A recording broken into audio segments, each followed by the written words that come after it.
Fala pessoal, começando mais um vídeo aqui no Sampa Jampa, o terceiro episódio da série Desvendando. Eu quero agradecer a todos pela força que vocês têm dado tanto nessa série quanto na série do Clube do Livro, comigo e o Abraão. A gente tem recebido bastante feedback, a gente tende a melhorar mais nos próximos vídeos, mais interações, mais explicações, ok? Pô, qualquer dúvida que vocês tiverem, por favor, coloca nos comentários, tem sido muito bom esse projeto e vocês acompanharem aqui com a gente, beleza? No capítulo de hoje, a gente vai continuar a série Desvendando, a série sobre listas no C Sharp. E o terceiro e o último episódio dessa série de Desvendando Listas, a gente vai falar um pouco sobre listas e arrays, ok? Lembrando que nas duas aulas passadas a gente falou sobre IEnumerable e iCollection e a grande vantagem de usá-los quando a gente não precisa dos objetos na memória, ou seja, o seu fluxo, o seu problema, ele não precisa que eu manipule aquela lista, que eu interaja, que eu adicione novos itens e remova, beleza? Agora a gente vai falar um pouco do fluxo em que a gente precisa de um pouco de manipulação e listas e arrays são as estruturas de dados no C Sharp que vão nos ajudar a isso, beleza? Espero que curtam esse vídeo, vamos para a aula. Bom, pessoal, falando sobre uma breve explicação sobre o array e listas, sobre essas duas estruturas de dados, a gente começa pelo array, onde basicamente o array ele é uma estrutura que ela já nasce com pré-alocação de memória. O que isso quer dizer? Quando eu crio um array, já inicializo ele com 10 itens, ele nasce com 10 posições, ele vai morrer com 10 posições, beleza? E aí, quando eu adiciono um novo item nesse array de 10 posições, ele vai criar um novo com 11 posições e colocar, transferir todos os itens, esses 10 itens do array antigo e colocar no array novo com mais uma posição que eu coloquei na posição 11, ok? Então o array ele nasce com pré-alocação de memória, com valores fixos, o tamanho dele é fixo, ok? E quando eu preciso adicionar um novo item, ele basicamente cria um novo array, pega tudo aquilo que eu tenho no array antigo e coloca no novo e coloca o novo item, beleza? Se eu quero remover o último item, por exemplo, o 10º item, ele vai colocar ali, por exemplo, como nulo ou zero, tá? No array, no valor que eu coloquei no index que eu determinei, beleza? Isso não quer dizer que ele perde uma posição, ele vai continuar sempre tendo 10. Então tenham isso em mente. Array é pré-alocação de memória e tamanho sempre fixo. Mesmo que eu ultrapasse o tamanho do array determinado, o que ele vai fazer? Ele vai criar um novo com um tamanho maior e adicionar, pegar aqueles itens do array antigo, colocar no novo e jogar o valor novo na última posição. Beleza? Ou na posição que você determinou. Tranquilo? Agora falando sobre listas, beleza? Trabalhar com listas, a lista já é super dinâmica. Quando ela é criada, ela basicamente já cria um tamanho maior do que você coloca, né? Então, por exemplo, eu não sei determinar exatamente o cálculo no C Sharp, mas você cria lá com 10 posições, ela vai já pré-alocar, né? Se você não determinar esse valor, já pré-alocar umas 30 posições. E ao longo que você for inserindo nessa lista, ela basicamente não precisa fazer que nem o array, que é criar uma nova lista e colocar os itens ali. Vai chegar um nível, ok, que ela vai encher essa lista e aí sim ela vai criar uma nova um pouco maior, ok, que por exemplo que 30 posições, vai criar 60 e você vai colocando. Basicamente é isso a diferença de array e de lista, perfeito? Então você pode colocar aqui que o array ele se importa apenas com o tamanho, ok? Ele sempre vai verificar o tamanho dele.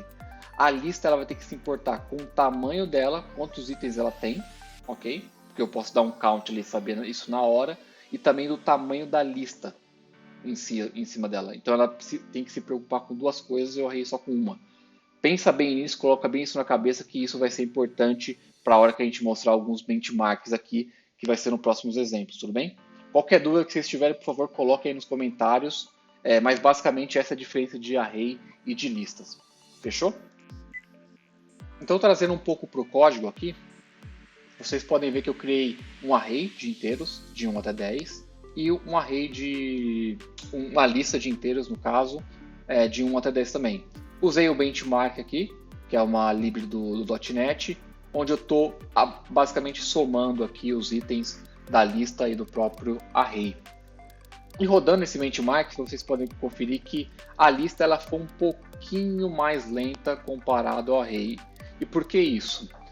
Lembra que eu disse que o array é uma estrutura de dados mais simples? Ou seja, ele só se preocupa com o tamanho, né? Nessa estrutura de dados, perfeito? Já a lista ela se preocupa tanto com o tamanho da lista e da capacidade dela.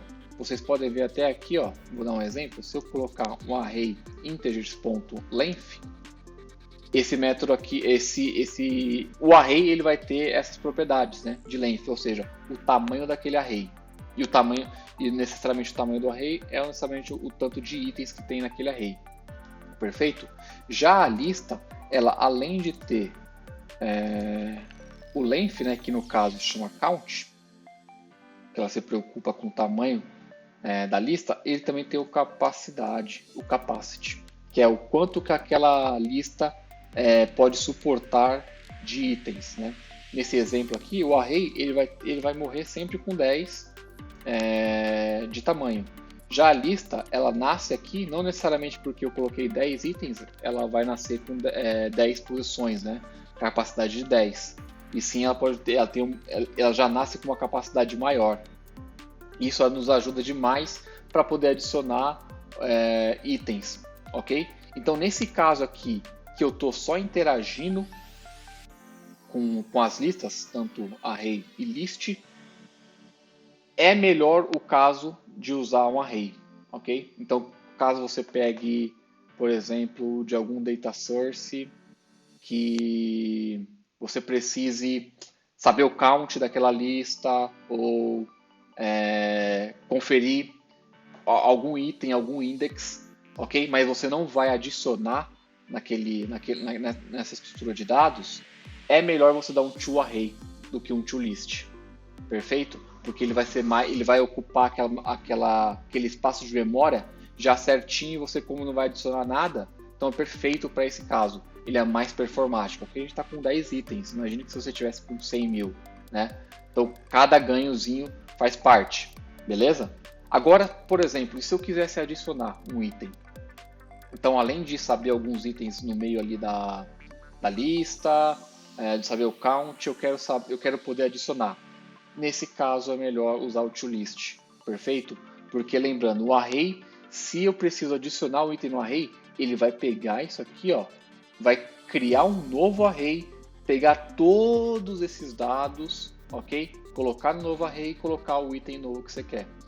Na lista já é diferente. Ela vai, se você quer adicionar o item novo, ela só vai adicionar no final, se a capacidade não for estourada. Se a capacidade for estourada, ela vai criar uma nova lista, perfeito, vai replicar todos os itens como array, mas vai criar uma maior, e se você for adicionando esses itens, perfeito, ele não vai precisar criar uma nova até a capacidade ser atingida, fechou? Então, basicamente, essas que são as diferenças de array e de list, é para cada caso, então é melhor você analisar o seu problema do que você precisa para utilizar a melhor estrutura de dados. Nenhuma é bala de prata, nem a enumerable, nem a collection, nem array, nem listas.